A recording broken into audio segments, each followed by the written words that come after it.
விஜய்க்கு செயல்பாடே கிடையாதுங்க. விஜய் செயல்பாடை பத்தி பேசிட்டு என்ன செயல்பாடு பண்றாரு? எல்லா திட்டம் என்ன திட்டம் அறிவிச்சுங்க?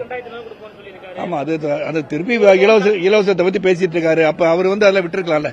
மத்தவங்க குறை சொன்ன அவரு அதெல்லாம் விட்டுருக்கலாம். எதுக்கு இலவசத்தை திருப்பி பேசிட்டு இருக்காரு? freebie by economic principles itself freebie should not be allowed. But நம்மளுக்கு மக்களுக்கு தேவைப்படுவதற்கு நம்ம இலவசங்கள் கொடுக்கிறோம்.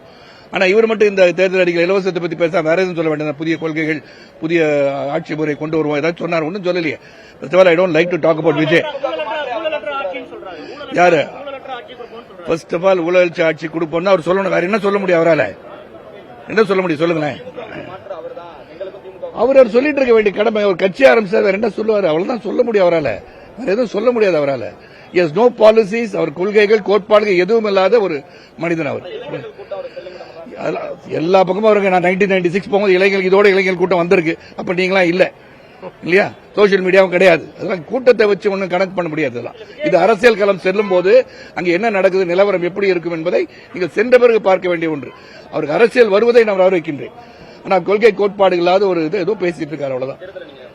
நான் தேர்தலில் போட்டி போடுவதில்லை பல தடவை சொல்லிட்டேன். என்னுடைய பயணித்தவர்கள் கண்டிப்பாக போட்டி போடுவாங்க. வாங்கிட்டு 15% நீ 15% வாங்குவார் என்று சொன்னால் கூட, உங்க கருத்து கணிப்பு அப்படி இருந்தால் கூட ஒரு சீட்டு ஜெயிக்க மாட்டார் விஜய்.